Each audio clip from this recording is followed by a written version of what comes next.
सोमवार की अष्टमी का मतलब आपको इंदौर की कथा में बताया था, जिस दिन शंकर और पार्वती के मिलन का दिवस हो, और केवल एक माता पार्वती के अकेले मिलन का नहीं,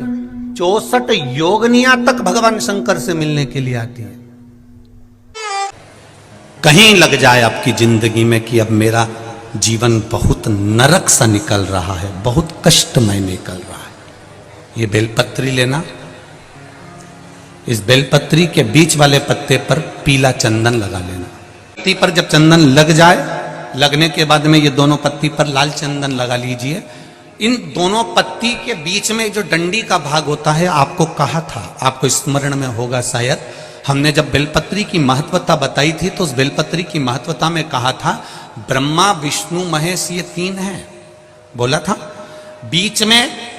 ये बड़ी पत्ती से लेकर जो 2 पत्तियां होती हैं, इनके बीच में जो जगह बचती है, इसमें मां पार्वती के 64 योगनियां, मां पार्वती अपनी पूर्ण सिद्धि के साथ में जितनी भी देवी के स्वरूप हैं, वो माता 64 योगनियां देवी के स्वरूप में यहां पर विराजमान होती हैं। 2 पत्ती के नीचे से जो डंडी होती है नीचे तक, ये पूरी डंडी में 33 कोटि देवी देवताओं विराजमान होते हैं इस पूरी डंडी के अंदर। तो ये बीच वाली पत्ती है, ये जो बीच वाली पत्ती का जो भाग होता है, इस पत्ती के भाग में शहद का प्रयोग कर कर, यहां पीला चंदन, लाल चंदन, शहद का प्रयोग कर कर, इसी तरह से पकड़कर ये बेलपत्री की जो डंडी है वो अशुक सुंदरी पर जब आप समर्पित करें तो जहां से जल बहता है उस ओर पर इस पत्ती को चढ़ाकर केवल आपके हृदय की बात कहकर देव अधिदेव महादेव से कोई भी शिव जी का मंत्र, पंचाक्षर नमः शिवाय, षडाक्षर ओम नमः शिवाय, श्री शिवाय नमस्तुभ्यम, या महामृत्युंजय मंत्र, जो शिव का मंत्र हो आपके पास में, उसको बोलते हुए देव अधिदेव महादेव को धीरे धीरे जल की धार चढ़ाना प्रारंभ करो। जल की धार जब पूर्ण होने लगे, उसमें थोड़ा जल बचे, तब अशोक सुंदरी पर जो तुमने बेलपत्र चढ़ाई है वहां उस जलधार को चढ़ा। ये प्रयोग आपको केवल सोमवार की अष्टमी पढ़ने पर ही करना है। कौन से दिन करेंगे? जम के बोलिए जरा। सोमवार की अष्टमी पढ़ने पर यह प्रयोग करें और जल चढ़ाकर बाबा से विनती कर कर उसी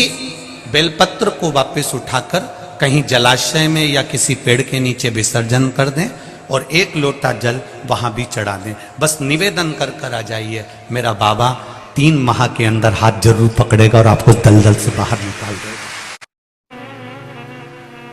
आपकी कोई कामना है, आपका कोई भाव है, आपके हृदय की कोई बात है जो बहुत दिनों से लगे हुए हो, और बाबा हो सकता है कि किसी कारणवश पूर्ण ना हो रहा हो। कई लोग कह भी देते हैं गुरुदेव, कोई कहते हैं, जैसे आज कोई कह रही थी बच्ची की मैंने शिव महापुराण में पशुपति व्रत सुना और उसको करा, उसका लाभ मुझे मिला। मेरे पति ने भी करा, उसका भी लाभ मुझे मिला। पर एक काम गुरुदेव ऐसा अटका हुआ है कि वो काम हम करना चाह रहे हैं, व्रत भी कर लिया, अनुष्ठान भी कर लिया, पर फिर भी वो व्रत के कारणवश भी वो कार्य नहीं हो रहा। तो समझना कि कोई कार्य बड़ा भारी होगा और बाबा उसको कर नहीं रहा है, या कोई काम अटक रहा है। तो हमने पहले भी कहा, ये बीच की जो पत्ती है ये देव अधिदेव महादेव है, ये ब्रह्मा, ये विष्णु है। इन दोनों पत्ती के मिलन से लेकर इस पत्ती के बीच की जो डंडी है, ये नीचे की डंडी का वर्णन नहीं कर रहे हैं, इन दोनों पत्तियों के बीच में जो डंडी है बची हुई, जो तीनों के बीच में एक डंडी का जो भाव है, ये माता जगत जननी जगदम्बा माता पार्वती है।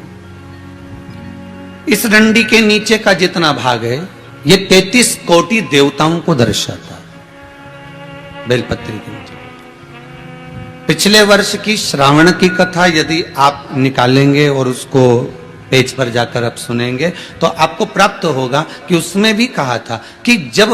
आप पशुपति व्रत कर रहे हो या कोई नियम धारण कर रहे हो या कोई आपने नियम उठा रखा है और वो कार्य आपका हो ही नहीं रहा, आपने 2 बार पशुपति व्रत कर लिए, आपने ये कर लिया, आपने प्रदोष कर लिया, आपने सोमवार कर लिया, आपने सारे अनुष्ठान कर लिए, बहुत सारे उपाय भी करे तो भी नहीं हो रहा है, तो इस बीच वाली पत्ती पर शहद लगाकर बाबा का जो शिवलिंग है उस शिवलिंग को इसको छुआ दीजिए या उससे चिपका दीजिए और उस पर अपनी हथेली रखकर कामना कर कर वापिस घर को आ जाइए। बाबा आपकी वो मुराद शीघ्र 3 महीने के अंदर पूरा कर ही देता है, ये पक्का।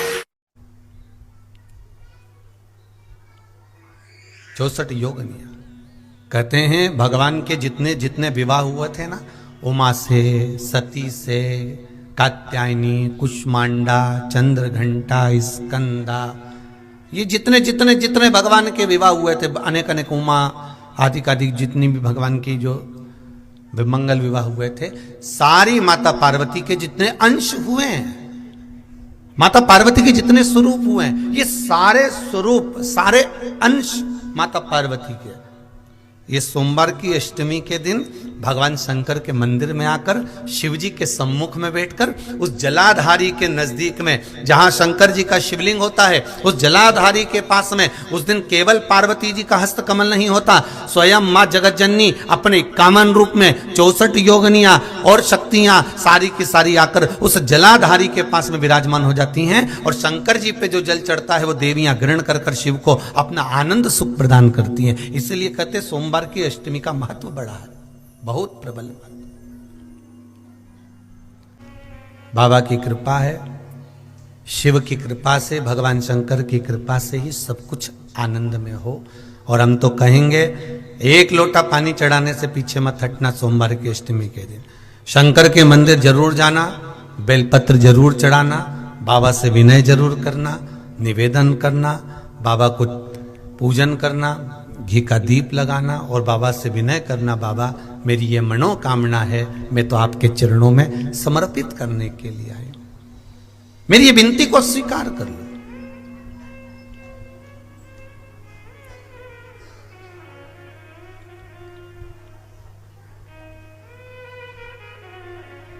तेरे दरबार की बाबा निराली शान देखी,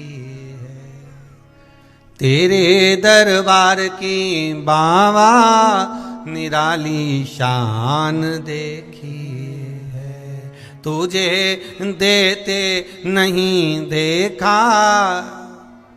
पर झोली भरी देखी। बाबा